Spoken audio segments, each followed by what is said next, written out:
Bonjour, je m'appelle Marvin Kakpo, j'ai 24 ans et je suis en troisième année à l'ENSI. J'ai choisi cet atelier de projet parce que c'est des questions que je me posais déjà depuis plusieurs années et que je voulais approfondir et je trouvais ça très intéressant qu'il y ait ce genre de sujet à l'ENSI.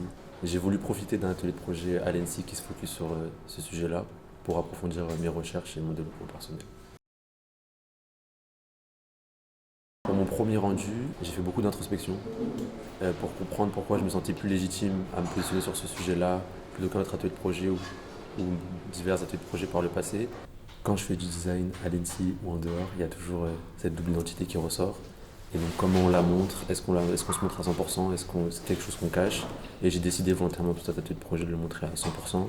Donc j'ai pris pas mal de références musicales, de films aussi, ou d'interviews qu'il y avait pu avoir sur ces sujets-là, parce que je trouvais ça important et je trouvais que l'oralité avait une place très importante dans la transmission et dans la compréhension des choses et de l'autre. Je travaille en groupe avec Abel et Laïs. Et on a choisi justement de ne pas se positionner sur un terrain spécifique, donc que ce soit la Thaïlande ou le Rwanda, mais de travailler vraiment sur les deux entités et d'essayer de répondre au maximum aux problématiques d'un designer européen qui essaye de faire du design avec des pays à l'international et de comprendre à quel endroit ça bloque pour les étudiants, pour les designers, qu'est-ce qu'on peut améliorer, quelle technique de travail, quelle approche.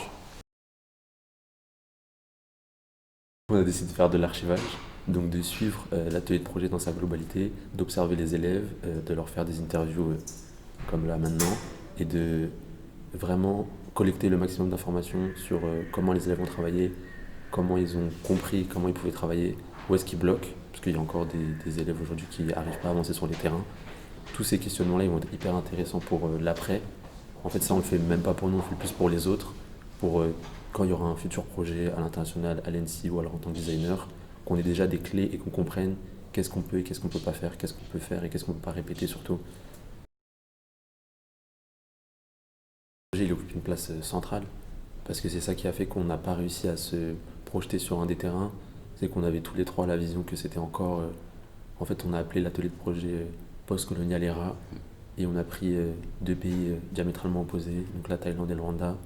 Et il fallait un peu trouver un moyen de les faire cohabiter. Du coup, on appelle ça design for post-colonial, mais on avait un peu l'impression que c'était une continuité du colonialisme que de regrouper ces deux entités dans un atelier de projet.